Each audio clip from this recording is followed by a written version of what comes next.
Okay, this video is going to be under hood. And, come up over here. Hopefully I can show you what I need to show you. Okay, so a couple things have changed.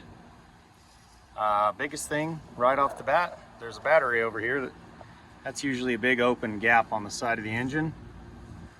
Found a company that makes this aluminum battery tray. Holds this great big battery. As you can see, it's a nice tight fit in there. We made the most use, as much battery as we could fit. So that battery got added into that tray. It is completely isolated and is acting as a house battery. It is isolated through that solenoid over there. That solenoid makes it so I can electronically join the two batteries if desired. That desire might be to use the house battery to jump the truck battery, or I like to join them when I'm winching. That way I can have a lot more amps if needed. So over here there is a factory winch, so a lot of those cables are factory going down. You can see anything that's in the black loom is stuff I've added. So off the top you've got the battery that takes off from the starting battery through the electronic solenoid. It's fused right there at the very top.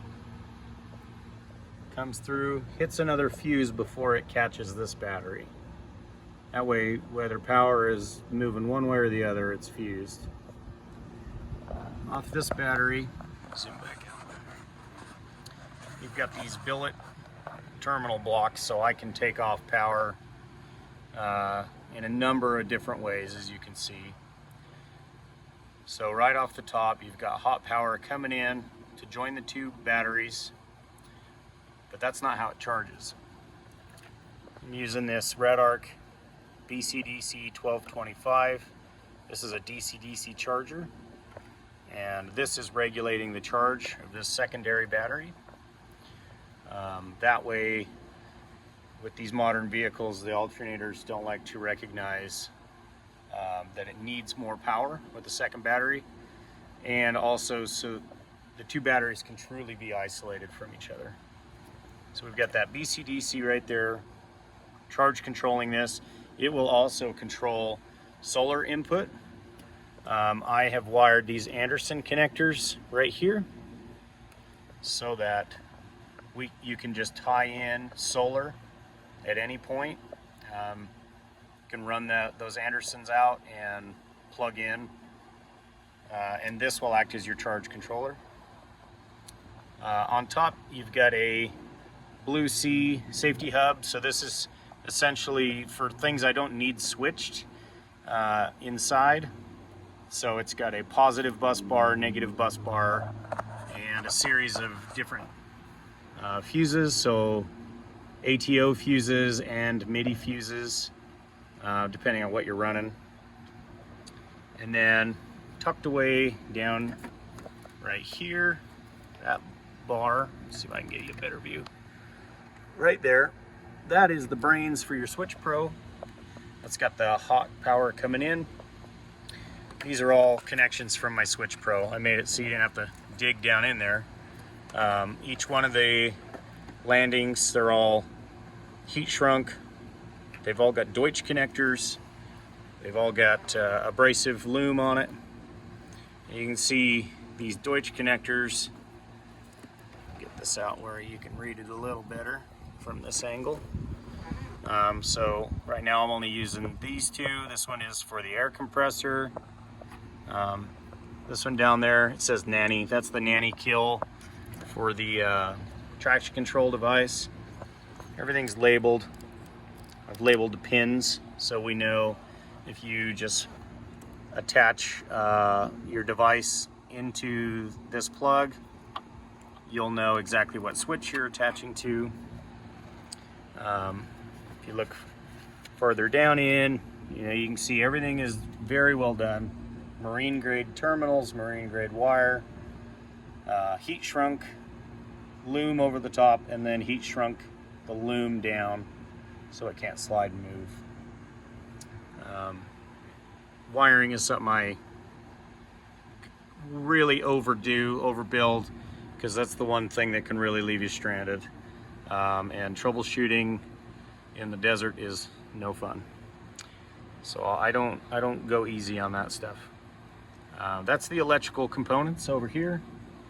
And essentially under hood, that's the major change. It's just all of that additional capacity.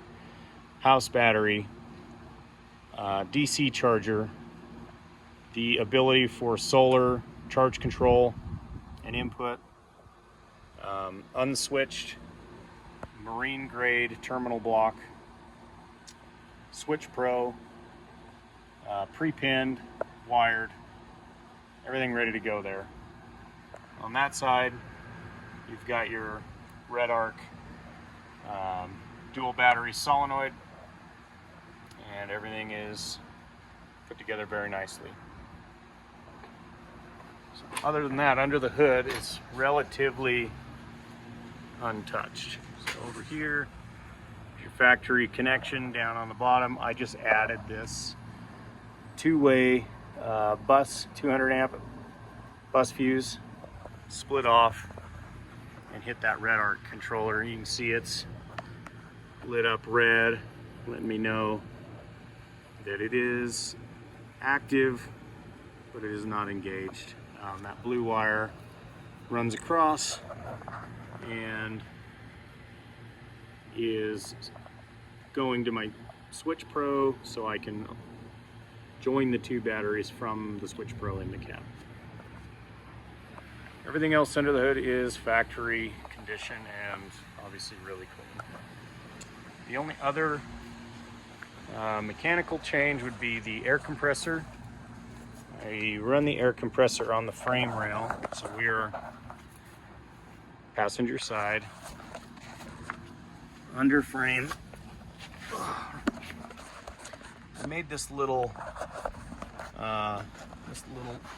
sheet metal box as a temporary solution here to hold an air compressor.